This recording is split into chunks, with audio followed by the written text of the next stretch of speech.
musik, fashion, desain, sosial media, film, nongkrong, skena, culture, hypebeast, indie, ngafe, gaul. Tapi kalian pernah mikir nggak kenapa orang-orang zaman dulu tuh terlihat keren gitu? Orang-orang zaman dulu terlihat sangat elegan dan otentik karena dalam bidang fashion, di zaman mereka, style atau gaya masih bergantung pada model saja atau variasi desain. Jadi merek-merek kayak Adidas, Uniqlo, H&M apa segala macam itu belum masuk. Ada sih ada ya kayaknya merek-merek zaman dulu, terus yang sekarang lagi happening lagi kayak sepatu Doc Mart, terus perhiasan Versace kan itu dari zaman dulu tuh.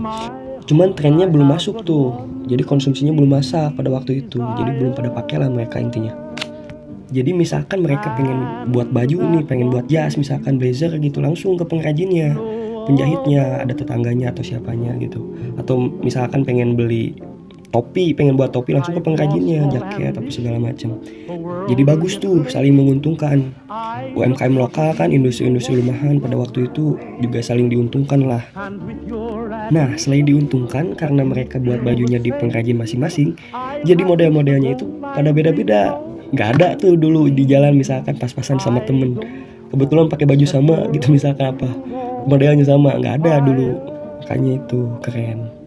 Nggak ada juga tuh dulu misalkan pengen topinya pengen beli dari United Heart misalkan, pengen topinya pengen Porte Goods misalkan, jaketnya pengen Pacific State misalkan, nggak ada dulu tuh, pengrajin pokoknya. Ya, Kalau di sekolah, setelannya itu suka setelan apa? Walter. Kenapa ngalcer? Biar beda. Biar beda. Bedanya gimana Ra, yang kelihatan? Beda tuh, kan teman-teman Ara nggak tahu ngalcer, Mbak. Teman-teman Ara? Nggak tahu ngalcer. Oh, teman-teman Ara nggak tahu ngalcer. Nggak tahu. Nah, beda nih sama sekarang dengan masuknya budaya pop yang tentunya berubah-ubah. Kiranya banyak poin-poin tambahan untuk menambah aspek dalam berbusana. Dari yang dulunya cuma buat fungsi, sekarang masuk brand, merek. Jumpa lagi bersama gua yang paling kece, paling tampan tapi bohong ya. Sorry tadi kepotong sama Eki Firdaus, sama Kelon Boy juga. Sorry. Oh iya, dari dulunya yang cuma fungsi doang, terus sekarang masuk brand, langsung masuk merek. Belum lagi ada value-value tertentu yang nantinya akan dikurasi demi menambah nilai keprestisan suatu barang tertentu. Itu baru masuk ranah busana dan lifestyle. Belum lagi yang lain-lainnya. Makanya ayo kita bahas kritik singkat mengenai fenomena pop culture atau pop kultur. Sobat sesi bacot.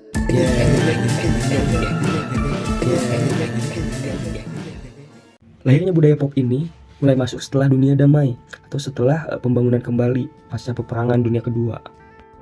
Ada dua perbedaan jenis kapitalisme yang menjalur untuk nantinya menjadi akar dari pop culture. Yang pertama nih, ada kapitalisme klasik namanya, yang produksinya berdasarkan kebutuhan massal. Misal, mobil, kulkas, TV, diproduksi seragam dan sejenis. Tujuannya murni, cuma untuk memenuhi kebutuhan primer doang.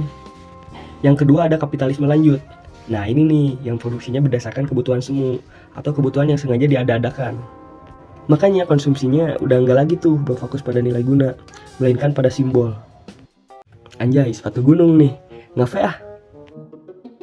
Boleh pak, dipilih laptopnya, prosesor i7, Gen 12, RAM 12GB, VGA RTX 1080, 4,5 juta aja, mereknya Advan. Hah? Advan? Mending gue beli MSI aja, RAM 4GB, Intel UHD, tapi kan MSI. Silahkan, kaos polosnya Uniqlo, lagi sale 50%. Apaan Uniqlo? Polos lagi. Mending gue beli baju Jim Morrison. Bootleg nih.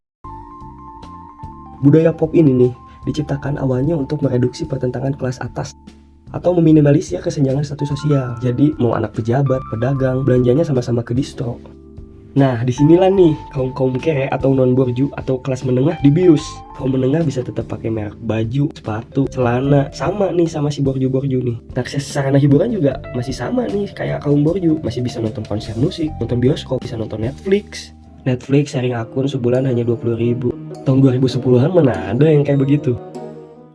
Nah, poin politiknya di sini nih, kaum borju bisa ngomong, udahlah, lo nggak perlu ada protes sosial, revolusi sosial, tai kucing. Toh lo juga masih bisa pakai pakaian sama kayak gue kan, brand sama, baju lo sama, celana lo sama, sepatu kita samaan. Kemarin kita ketemu kan di konser for Revenge. Nah inilah yang mengerikan bos. Orang gaji 15 juta sama orang gaji 3 juta bisa berdamai karena sama-sama berkecimpung di lingkungan dan lifestyle yang sama. Meanwhile, orang borju bisa beli iPhone 15 Pro dalam sekali gajian. Orang kere perlu aktivasi Shopee Pay Later 12 kali ke depan, tahun ke depan. Tinggal Shopee Pay pakai KTP orang. Sekarang nenek-nenek di kampung rambutan sedang dipukul oleh debt collector. Nah cicilan kosan udah nunggak lagi 2 bulan. Ya nawak-nawak yang dulu bacot kali ini. Tapi santai, pembahasan belum selesai. Mari bertemu lagi di lain pertemuan Yaks. Sampai jumpa. Sobat sesi bacot.